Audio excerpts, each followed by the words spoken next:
Okay. Marc Maron, you're in your 4th season of your IRC show. Just tell us, what's it like approaching the 4th season of a show? Well, it was kind of challenging in that, you establish a world and you get consistent. And then around the 3rd season, I thought, like, well, why do we need to keep doing that? How do we make it different? We don't need to be beholden to the world. So why not do something different? It just, especially working on a cable network, on a basic cable network, where the hold on. Yeah, no worries. Sorry. The computer unplugged. Where we had creative freedom that a lot of people don't, and we wanted to take chances. And I was sort of at the end of every season, when you're on basic cable, you got to kind of picture it as your last. You don't know if you're going to get picked up. And the last season ended sort of dramatically, and I wasn't really sure what to do with the new season. And because it ended with such a cliffhanger, and I was, on drugs, I thought, well, let's just continue from there. So I wanted to take a big chance with this season. So for me, the 4th season was the most exciting season of all because it was completely different from the other ones. Yeah, and if you were to define what that big risk was or that big change was for the 4th season, how would you sort of define that?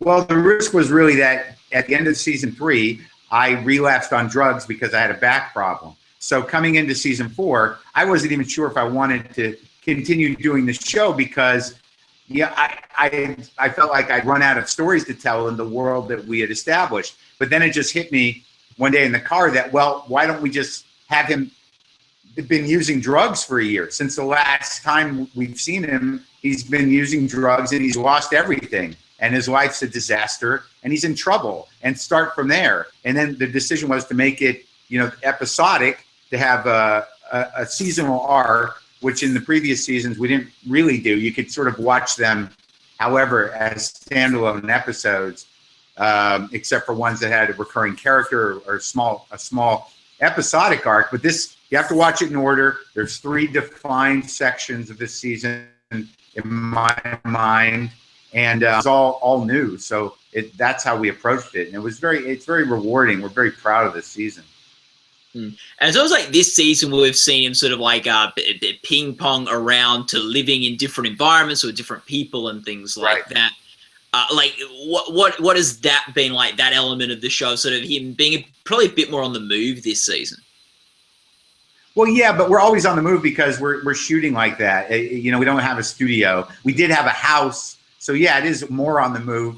There are several living environments. Well, there was the storage locker.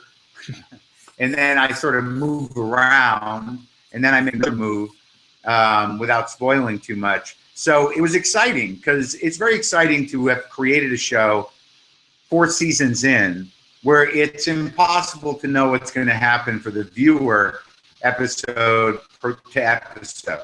There's no way they could know where the story's going, what the environment is going to be. And that's exciting. I know as somebody who watches television, that's great. Especially if if you get locked in and you're invested, to really not know what's going to happen on any level, the next episode is very exciting. And I'm glad we achieved that. What do you think the big theme of this season is?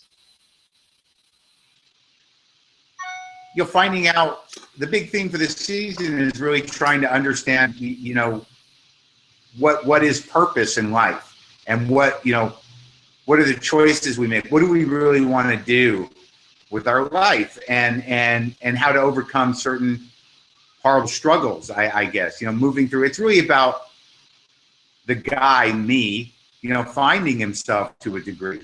Whether he does it successfully or not, that's really up to the viewer. So far, have you had what's been, because we haven't finished watching the season yet, but so far, what's been your favorite scene of season 4? Well, there's a few scenes that I really like. There was a couple of scenes, in rehab. The scene where I go back to my old house was a very powerful scene, where I talked to the guy that got my old house from the bank. I thought that was a very moving scene, and I was sort of happy with the way that came out. I like the scene where me and Dave Anthony, where he's driving me to rehab. That was a good scene. It just felt really organic and real. And then there's some fun scenes coming up, this week at Dave Anthony's house. Just me sort of dealing with the fact that my psychotic, best friend is now in this huge successful life. All of that stuff is pretty great. What's been the most fun scene to shoot on this series? Well,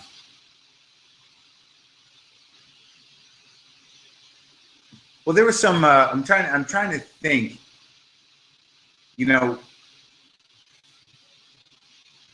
There was some stuff where we were up and, there were some scenes I did later in the season with Ron Perlman and MC Gainey. Just working with those actors was very exciting in the environment that we were in. And, there was a scene where I had to drive in a semi-truck. That's coming up. That was pretty exciting to be in a truck. Yeah. And driving the RV on the road. Those kind of things are pretty exciting. There was a scene with my father, with Judd Hirsch, where we have to sort of take off quickly. Those kind of things are pretty fun. But I think the most powerful scene that we really did was that scene where back to my old house. Those scenes were good because they were challenging for me as an actor. And I think over I knew it would take me a while to get the hang of it. But I feel like this season I really was comfortable in my skin and very present in my performance and able to make, choices that I don't think I would have been able to make first season, because I was sort of like just wanting to, to do a good job. I've gotten a lot more comfortable. So the whole season was a lot more fun. Let's talk about that scene where you go back to the house and you have the conversation and things like that. How did you put that together as an actor? What are maybe one or two of those choices you had to make, and how did that all come together, that scene?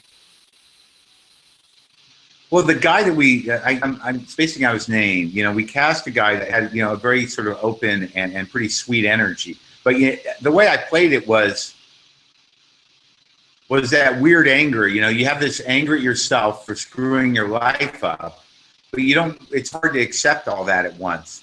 So you want to displace it onto other people. So I had to be mad at him because he seemed to get lucky. He seemed to have his shit together. He seemed to be able to manage his life. And now he's got my house. So it started off, with this sort of focused anger and a sadness. Because when I walk into the garage where I used to do my podcast and it's just being used as a garage, that's sort of devastating. And I'm not that far from my house. And I'm not that far from those feelings about life in general, the fear of losing everything, but then to really have it hit home, I just tried to stay in the present and really picture, because we worked in that garage for 3 seasons, so it looks very different. So it sort of had the same effect. The house had an effect on me because we spent a lot of time there. But working off of him and then just allowing myself to react to the emotions of his story once he tells it, and then feel embarrassed for being so selfish, that stuff is not that far from me. But to sort of stay in it on camera was challenging. But I just sort of let myself react to the sadness that he was experiencing. It's almost like, in one sense, that scene, you're walking into your own worst nightmare.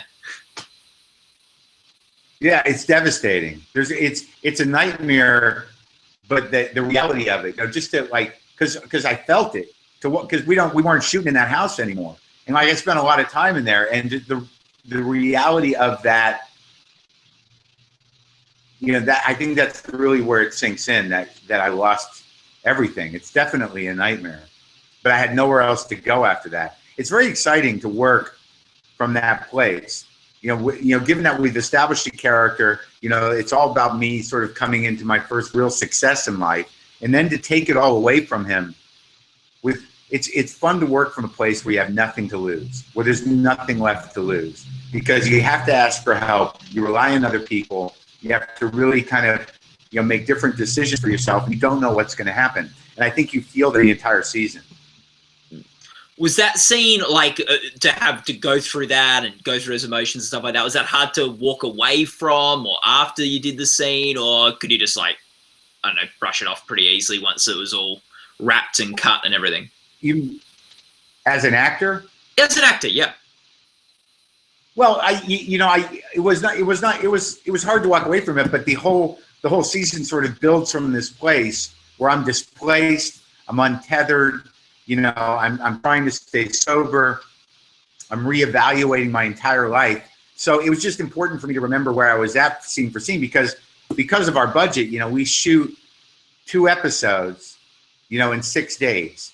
And sometimes we're intercutting between the 2 episodes and I'm in every scene. So the most challenging thing for me really is not being on camera. It's sort of knowing what happened before because everything is disjointed. And we're shooting 14, 15-page days. So that was the challenge. Like if I do more television, I want to become more aware of that because you shoot everything out of order. And I think that's one of maybe the unsung amazing skills of an actor is that I don't know if people realize when they're watching that a lot of this stuff is shot way out of sequence. And to sort of get back to where you were in the scene before the one you're shooting, takes a certain type of focus. And I think I did pretty well with it. Well, it's always interesting when I talk to people who play fictionalized versions of themselves in a show, like how much of this Marc is you and how are you similar to the Marc that we see on TV and how are you different? What is different from that character to you? Well, I think that all the seasons have been part of me. I think the sort of Marc that we established was a little more cranky, in reaction to other people than I really am. And you are dealing with 22-minute episodes, and my life as a real person is 24 hours a day. So there's more emotional nuance to it. So you figure out what kind of sticks. But it seems that the Marc that we'd established was a little more cranky, a little short fuse, a little heavy-hearted because of the mistakes he's made in his life, but trying to work those out. And the Marc this season is probably a little closer to me in terms of the sensitivity of somebody who has really lost everything and at the whims of other people and not really sure of himself. So the emotions of that guy are a little more varied than the other 3 seasons. And I think because of that, he's probably a little more similar to me. He's not quite as self-aware as I am. Neither versions of me, either in this season or the 3 seasons leading up to it, are as profoundly self-aware as the real Marc, for better or for worse.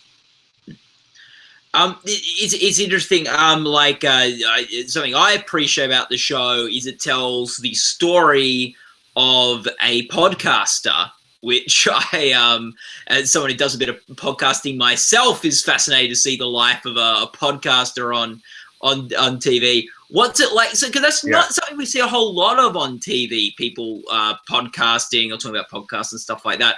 What's that like to tell that story? Well, I think because my podcast sort of evolved along with the medium of podcasting and that medium's visibility. I'm pretty connected to podcasting, whatever that means. Podcasting, relatively speaking, is still sort of young in terms of how many people really know about them or actually listen to them. So I don't think it's unusual that you don't see many podcasters on television because it's a pretty new medium and not everybody has a point of reference to it or for it. But now that's sort of changing. So, that was the life I was living, when I conceived of this version of my life for television. And that's sort of what happens when you do comedy and when you get an opportunity to build a life around yourself. You got to figure out, well, what's my life? And, this is my life. I do stand up and I do the podcast.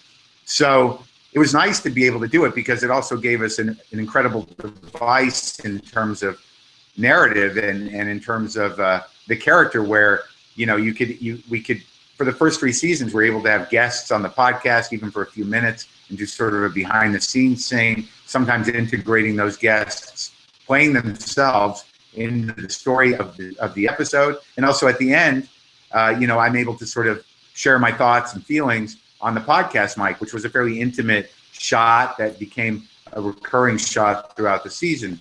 And then this season, we got the podcast not visible at all, which I think kind of adds, if you've been following the show for 3 seasons, to the loss of the character, that this, and also to the people that really listen to my podcast, they're all very concerned and really were, hoping that didn't happen in my real life, what happens this season. And that's another big departure, is that the other 3 seasons were really based on a lot of events in my life.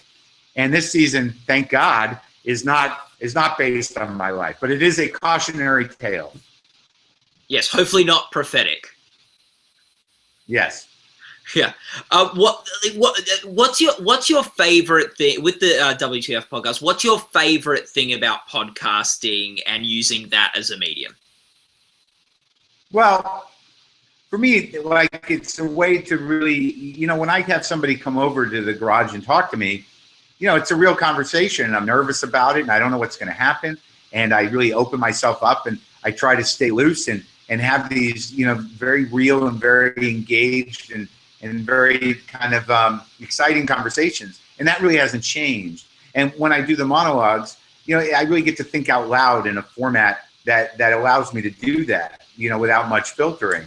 And it's really a way for me to gather my thoughts, to know what my thoughts are, and also to have real interaction, at least twice a week with people I would never talk to. So it really fills a social void. It fills a creative void.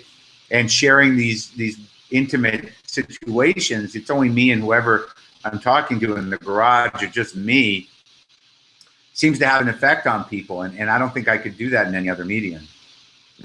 What conversation do you think you've had on the podcast that has been the most, relaxed, authentic, the one that you've really afterwards felt the most sort of good about and thought, oh, that was such a good chat and that was such a good thing to have on the podcast? Well, I mean, that happens more so than not. I mean, I'm always surprised because I don't over-research. And even if I do some research, whatever I expect is going to happen, or whatever I think about the person coming in, because most of the people I talk to obviously have some, public persona. They put things out in the world.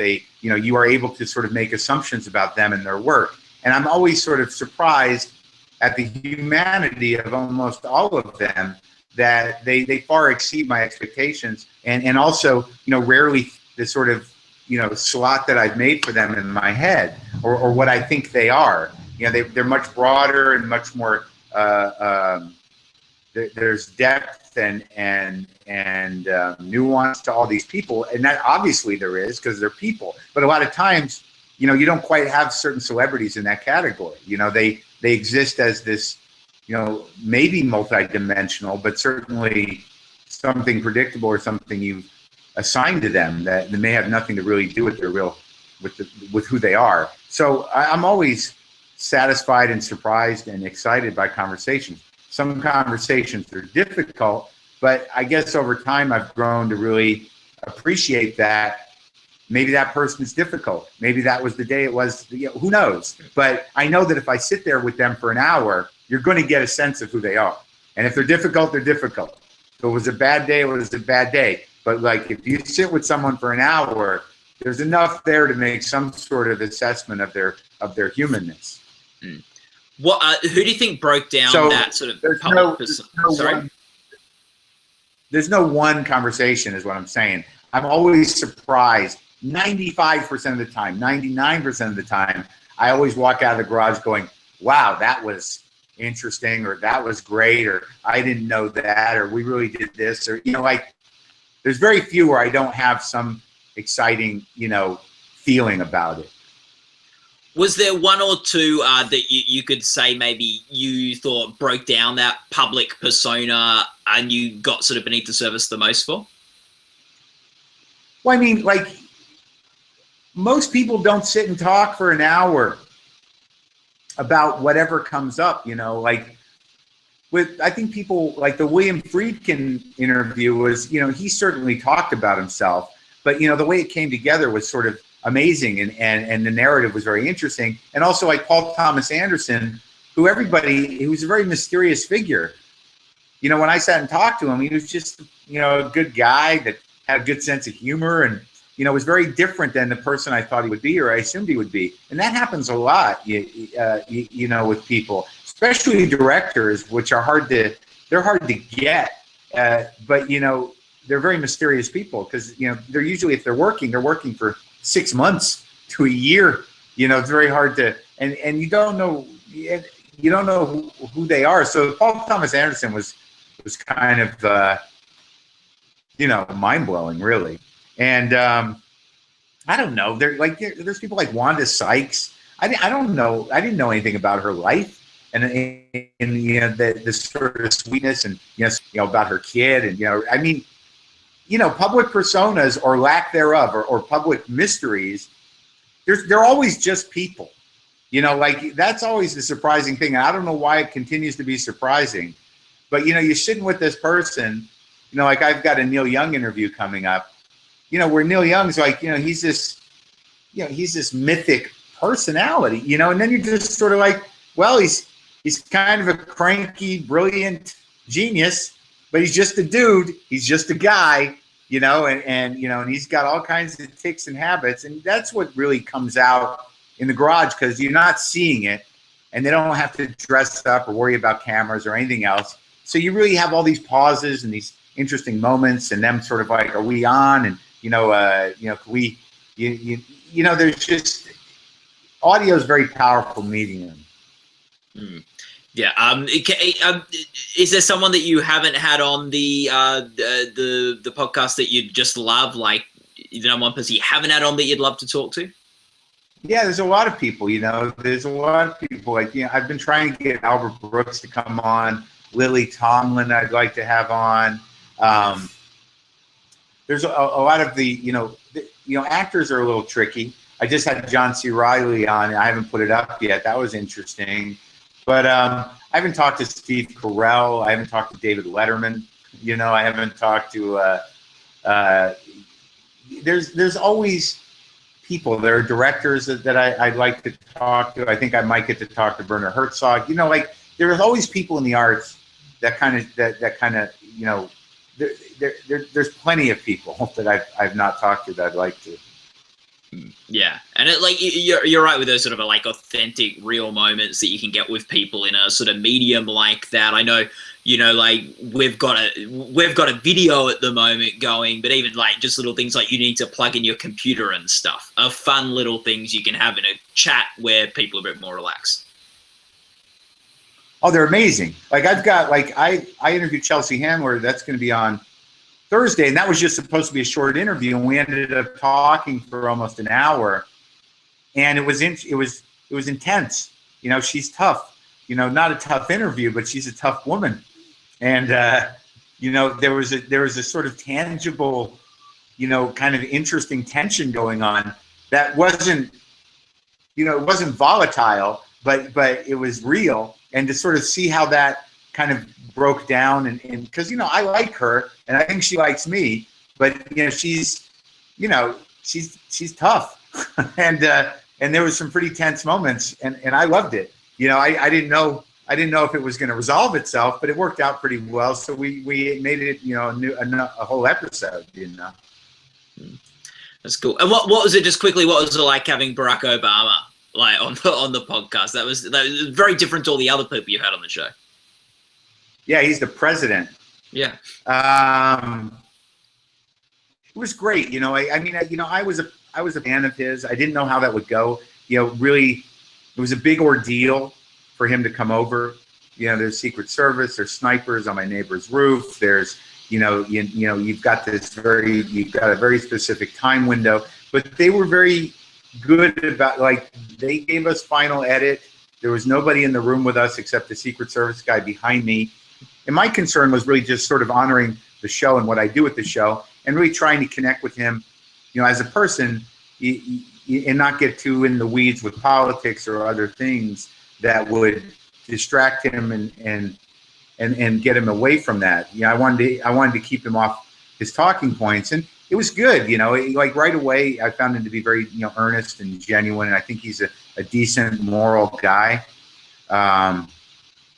And a very a very thoughtful guy and a guy that you know is pretty straight about the job and what he tried to do and what he wants to do. I think he's an amazing person and was an amazing leader and continues to be. And I think he showed up for the thing. I think there were some moments there that were really connected. And now he's doing a lot of that stuff. Like I was the first one, and now he's doing Jerry Seinfeld. He's doing Fallon. Like he's gotten loose. He's gotten comfortable.